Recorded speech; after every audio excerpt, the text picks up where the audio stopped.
Sana puro baok. Yan po, mga batang manlulukan. Yan po ang batang pangit. Bati ining sa mga fans. Ano masasabi mo? Ha?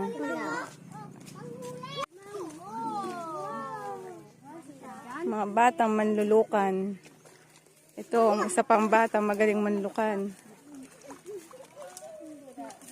Boy, pakita mo nga yung lukan mong nahuli. Yan po, ang dami na nilang huli. Halos magkakalahating timba na.